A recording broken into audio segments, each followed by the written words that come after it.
Good evening, students. Next, we are going to see the topic of profitability ratios in the unit of ratio analysis. Profitability ratios இதை எதை base பண்ணி வரும் அப்படின்னாக்கா maximum net sales அப்போ base பண்ணி என்ன செய்யும் இது வரும். இந்த ஃபார்மேட்ஸ் எல்லாமே ப்ராஃபிட் எந்த ரேஷியோவில் இருக்குது சேல்ஸ் கூட கம்பேர் பண்ணும்போது அப்படிங்கிறது தான் நம்ம என்ன செய்கிறோம் இந்த வீடியோவில் பார்க்குறோம். பாருங்கள், சம்மில் என்ன கொடுத்துருக்காங்கன்னு பார்க்கலாம். Calculate gross profit ratio from the following figures. Sales கொடுத்துருக்காங்க, சேல்ஸ் ரிட்டர்ன் கொடுத்துருக்காங்க, ஓப்பனிங் ஸ்டாக் கொடுத்துருக்காங்க, பர்ச்சேஸ் கொடுத்துருக்காங்க, பர்ச்சேஸ் ரிட்டர்ன் கொடுத்துருக்காங்க, க்ளோசிங் ஸ்டாக் கொடுத்துருக்காங்க. ஸோ இதை வச்சு நம்ம என்ன பண்ணுறோன்னா gross profit ratio கால்குலேட் பண்ண சொல்கிறாங்க. ஸோ gross profit எப்படி கண்டுபிடிக்கிறது அப்படிங்கிறது நமக்கு தெரியும். ஓகே, நம்ம இந்த ட்ரேடிங் அக்கௌண்ட்டில் படிச்சிருப்போம். ஓகேவா, இது டபுள் என்ட்ரி சிஸ்டம். லெஃப்ட் சைடெல்லாம் நம்ம எக்ஸ்பென்சஸும், ரைட் சைடெல்லாம் நம்ம இன்கமும் நம்ம போடுவோம். ஆஸ் யூஷுவல் நம்ம ட்ரேடிங் அக்கௌண்ட் எப்படி நம்ம போடுவோமோ அதே மாதிரி தான் இந்த gross profit கண்டுபிடிக்கிறதும். சரிங்களா, பாருங்கள், ஓப்பனிங் ஸ்டாக் நமக்கு டெபிட் சைடில் வரும். சரிங்களா, அதுலேருந்து சேல்ஸ் ரிட்டன் சேல்ஸ் போட்டு சேல்ஸ்லேருந்து சேல்ஸ் ரிட்டனை லெஸ் பண்ணணும். என்ன காரணம்னா நம்ம விற்பனை பண்ணியிருக்கோம், விற்பனை பண்ணதில் ஏதோ சம்திங் நமக்கு ரிட்டன் வந்துடுச்சு, அதுதான் சேல்ஸ் ரிட்டன். புரியுதுங்களா? சேல்ஸ் ரிட்டன்னா என்னென்னு, நம்ம ஏதோ விற்பனை பண்ணியிருக்கோம், அதுலேருந்து திரும்ப வந்துடுச்சு. அப்போனா அந்த அமௌண்ட்டை நம்ம லெஸ் பண்ணால் தான் நம்மளோட ஆக்சுவல் சேல்ஸ் நமக்கு கிடைக்கும். நம்ம உண்மையாக அவ்வளோ சேல்ஸ் பண்ணியிருக்கோம் அப்படிங்கிறது நமக்கு கிடைக்கும். ஓகேங்களா? ஓப்பனிங் ஸ்டாக் நமக்கு எங்கே வரும் அப்படின்னு சொன்னாக்கா நம்மளோட டெபிட் சைடில் ஓப்பனிங் ஸ்டாக் வரும். ஓகேவா, சேல்ஸ் கிரெடிட் சைடில் வரும். பர்ச்சேஸ் பர்ச்சேஸ் டெபிட் சைடில் போடணும். பர்ச்சேஸ் ரிட்டர்ன் பர்ச்சேஸ்லேருந்து நம்ம லெஸ் பண்ணணும். ரிட்டர்ன் அப்படின்னு சொன்னாலே லெஸ் அப்படின்னு அர்த்தம். பிகாஸ் ரிட்டர்ன் அப்படிங்கிறது நமக்கு திரும்ப வந்துடுச்சு. அப்போது அது அமௌண்ட்டை நம்ம என்ன பண்ண முடியாது, காட்ட முடியாது. காட்டினோன்னா நமக்கு அமௌண்ட் ரொம்ப தப்பாக காட்டும். ஸோ ஆக்சுவல் அமௌண்ட் நம்ம காட்டணுன்னா ரிட்டர்னை நம்ம லெஸ் பண்ணி தான் நம்ம காட்டணும். க்ளோசிங் ஸ்டாக் கொடுத்துருக்காங்க. ஃபஸ்ட்டு சேல்ஸ் எங்கே போடுவோம், நம்ம ரைட் சைடில் இன்கமில் நம்ம போடணும். Okay, 10 lakhs. சேல்ஸ்லேருந்து சேல்ஸ் ரிட்டனை லெஸ் பண்ணுறோம். Return 1 lakh. ஸோ 10 lakhலேருந்து 1 lakh நம்ம லெஸ் பண்ணிட்டோம்னா அவுட்டர் காலத்தில் 9 lakh நமக்கு வரும். அது பேர் net sales. Then opening stock எங்கே வரும், நம்மளுடைய டெபிட் சைடில் ஃபர்ஸ்ட் ஓப்பனிங் ஸ்டாக் தான் நம்ம போடணும். அது எவ்வளோ, 2 lakhs. Next purchase, opening stock அப்புறம் பர்ச்சேஸ் நம்ம போடணும். பர்ச்சேஸோட value 6 lakhs. Then purchase return அப்படின்னாலே நம்ம லெஸ் பண்ணணும்னு சொல்லிட்டேன். அப்போ purchase return 6 lakhs. Purchase 6 lakh. Purchase return அப்படிங்கிறது 1,50,000. நம்ம லெஸ் பண்ணோன்னா 4,50,000 நம்ம அவுட்டர் காலத்தில் போடணும். தென் க்ளோசிங் ஸ்டாக் கொடுத்துருக்காங்க. க்ளோசிங் ஸ்டாக் அப்படிங்கிறது நம்மளோட ரைட் சைடில் என்ன போடணும். By closing stock amount 65,000. Okay, இப்போ இது ரெண்டையும் நம்ம பேலன்ஸ் பண்ணணும்னா என்னென்னா, டெபிட் சைடு உள்ள அமௌண்ட்டையும் ஆட் பண்ணி பார்க்கணும், கிரெடிட் சைடில் உள்ள அமௌண்ட்டையும் ஆட் பண்ணி பார்க்கணும். ஆட் பண்ணி பார்க்கும்போது எது ஜாஸ்தியாக இருக்குதோ அதை தான் நம்ம என்ன செய்யணும், கீழே போடணும். சரிங்களா? ஓகே, அப்போ நம்மளுடைய இன்கம் தான் ஜாஸ்தியாக இருக்குது. ஓகே, எவ்வளோ ஆட் பண்ணோம், 9,65,000. ஸோ அந்த அமௌண்ட்டை தான் நம்ம ரெண்டு பக்கமும் என்ன செய்யணும், ஈக்குவல் பண்ணணும். அந்த அமௌண்ட்லேருந்து நம்ம மேலே உள்ள டெபிட்டில் உள்ள அமௌண்ட் எல்லாத்தையும் நம்ம லெஸ் பண்ணணும். 2 lakh, 4 lakh 50, 3 lakh 15. இது எல்லாத்தையும் 3 lakh 15 இல்லை, 2 lakh + 4 lakh 50 ஆக மொத்தம் 6,50,000. அந்த 9,65,000 இந்த 6,50,000 நம்ம என்ன செய்யணும், லெஸ் பண்ணணும் அப்படின்னாக்கா நம்ம கிடைக்கிறது 3,15,000. இந்த 3,15,000 அப்படிங்கிறது தான் நம்மளுடைய gross profit. இந்த gross profit நம்ம கண்டுபிடிக்கிறது நமக்கு நல்லாவே தெரியும் எப்பவும் போல். சரியா? அடுத்தது gross profit ரேஷியோ அப்படின்னாக்கா 3,50,000. gross profit ரேஷியோ கண்டுபிடிக்க ஃபார்மெட் என்ன நமக்கு தெரியும். ஓகேங்களா? ஸோ க்ராஸ் ப்ராஃபிட்டோட ரேஷியோ கண்டுபிடிக்க format cross profit divided net sales into 100. So நம்ம முன்னாடியே சொன்னேன், இந்த ப்ராஃபிட்டபிலிட்டி ரேஷியோ கண்டுபிடிக்கும் போது அது எல்லாமே எது பேஸ் பண்ணி வரோம்னா நெட் சேல்ஸை பேஸ் பண்ணி வரும். ஸோ இந்த சால்வன்சி ரேஷியோ மாதிரி இங்கே என்ன பண்ணணும், ஒரு ஹிண்ட் மாதிரி இதை ஞாபகம் வச்சுக்கணும். ஓகே, நெட் ப்ராஃபிட் நம்ம கால்குலேட் பண்ணிட்டோம் சரிங்களா. எவ்வளோ நமக்கு வந்திருக்கு, 3,15,000 நமக்கு வந்திருக்கு. தென் நெட் சேல்ஸ் அப்படிங்கிறது புக்கில் கொடுத்துருக்காங்க, நல்லா கவனிக்கணும் இந்த பாயிண்ட்டை நீங்கள். நெட் சேல்ஸ்னு கொடுத்துருக்காங்க, வெறும் சேல் கிடையாது, நெட் சேல்னால் என்னென்னா நம்மளோட சேல்ஸ் ரிட்டனை லெஸ் பண்ணதுக்கு அப்புறமா நமக்கு கிடச்சிருக்கு பார்த்தீங்களா, அதுதான் நெட் சேல்ஸ். ஸோ நம்ம அவசரத்தில் சேல்ஸ் அப்படின்னு கேட்டிருக்காங்க அப்படின்னும் போது சேல்ஸ் எவ்வளோ கொடுத்துருக்காங்க, புக்கில் 10 lakhs கொடுத்துருக்காங்க. ஸோ அப்போ அந்த 10 lakhs தான் அங்கே வரும் அப்படின்னு என்ன பண்ணக்கூடாது, அவசரப்பட்டு ப்ராப்ளமும் சால்வ் பண்ணக்கூடாது. நல்லா கவனிக்கணும் ஃபார்மேட்டில் என்ன கொடுத்துருக்காங்க, gross profit divided net sales. இப்போ நெட் சேல்ஸ்னால் சேல்ஸ் ரிட்டர்ன் இருந்துச்சு அப்படின்னா சேல்ஸ் ரிட்டனை லெஸ் பண்ணி மீதி வர்றதா net sales. In case sales return கொடுக்கல அப்படின்னாக்கா வெறும் சேல்ஸ் மட்டும் கொடுத்துட்டாங்கன்னா அந்த அமௌண்ட்டை நம்ம நெட் சேல் அப்படின்னு சொல்லி நம்ம கன்சிடர் பண்ணுவோம். புரியுதுங்களா? அப்போ சேல்ஸ் ரிட்டர்ன் கொடுத்துருந்தாங்கன்னா கண்டிப்பாக சேல்ஸ்லேருந்து நம்ம லெஸ் பண்ணிவிட்டு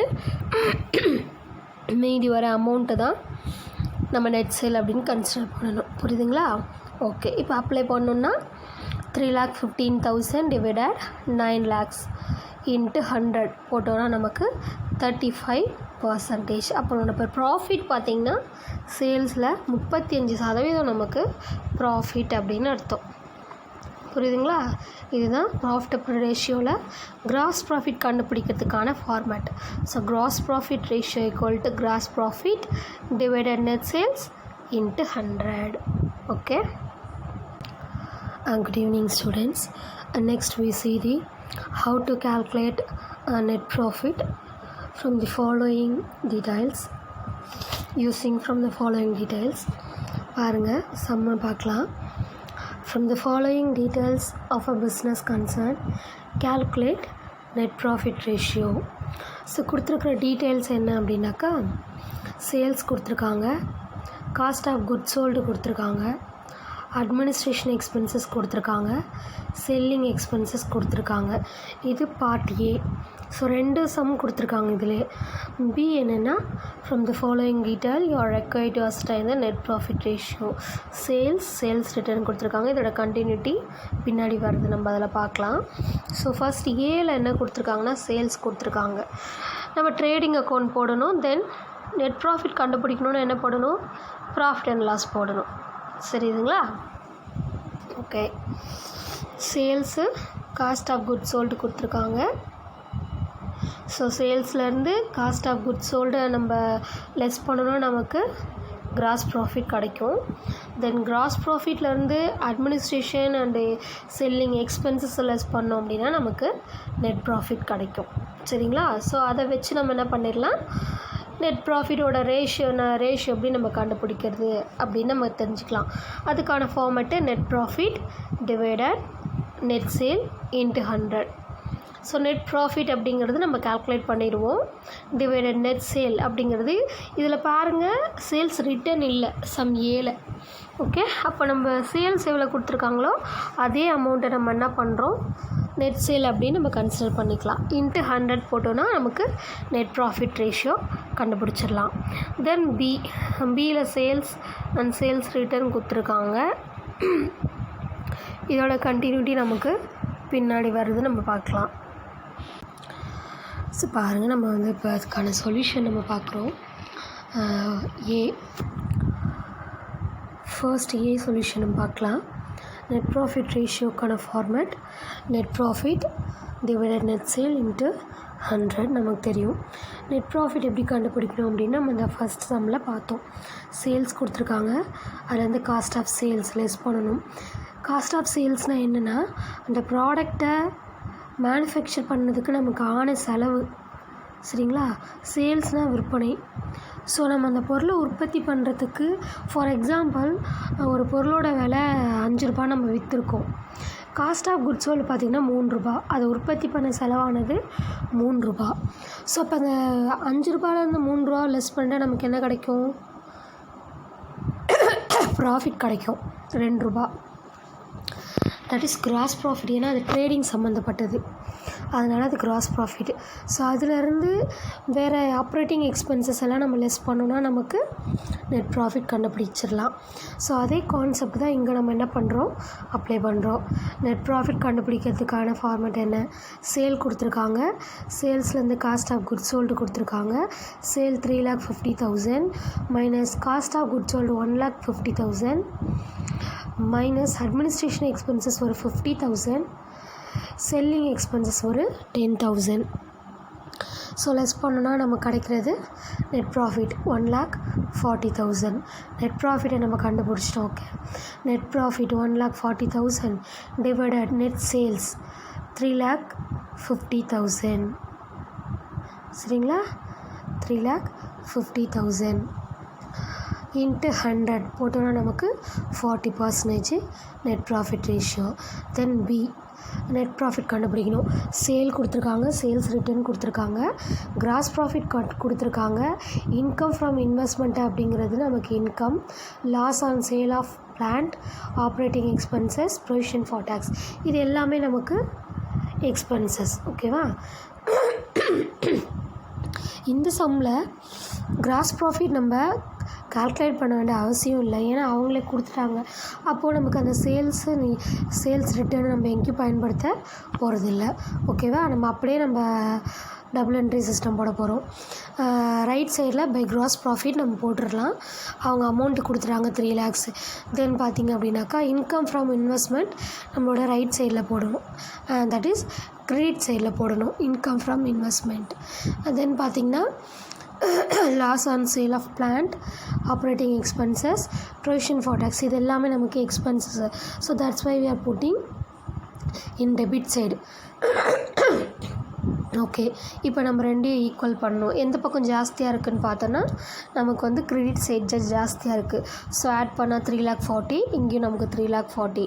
ஸோ அப்போ இந்த 3,40,000லேருந்து டெபிட் சைடு உள்ள எக்ஸ்பென்சஸ் எல்லாத்தையும் நம்ம லெஸ் பண்ணிட்டோம்னா நமக்கு கிடைக்கிறது net profit. So net profit நம்ம கண்டுபிடிச்சிட்டோம். இப்போ நெட் ப்ராஃபிட்டுக்கான ரேஷியோ கண்டுபிடிக்கிறதுக்கான format net profit divided net sale into 100. Okay, net sale கண்டுபிடிக்கணும் அப்படின்னாக்கா சேல்ஸ் ரிட்டர்ன் கொடுத்துருந்தாங்கன்னா கட்டாயமாக அதுலேருந்து நான் லெஸ் பண்ணணும்னு நான் சொல்லிட்டேன்ல.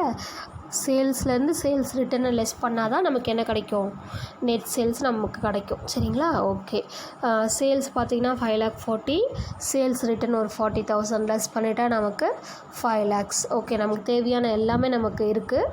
ஸோ ஃபார்மேட்டை நம்ம அப்ளை பண்ணிடலாம். Net profit ratio equal to net profit divided net sale into 100. Net profit 1,40,000, net sale அப்படிங்கிறது 5 lakhs. சேல்ஸ் ரிட்டர்னை லெஸ் பண்ண அமௌண்ட் இன்ட்டு 100 போட்டோம்னா நமக்கு 28% கிடைக்கும்.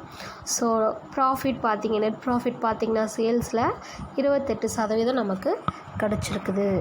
சரிங்களா? இதுதான் நெட் ப்ராஃபிட் கண்டுபிடிக்கிறதுக்கான ஃபார்மேட் அண்ட் மெத்தட். புரியுதுங்களா? உங்களுக்கு எதாவது டவுட் இருக்குது அப்படின்னா நீங்கள் என்ன பண்ணுங்கள், கண்டிப்பாக எனக்கு இன்ஃபார்ம் பண்ணுங்கள். நான் உங்களுக்கு என்ன செய்கிறேன், எங்கே உங்களுக்கு கிளாரிஃபிகேஷன் வேணுமோ அவங்க மறுபடியும் உங்களுக்கு அதை எக்ஸ்பிளைன் பண்ணுறேன். Thank you student.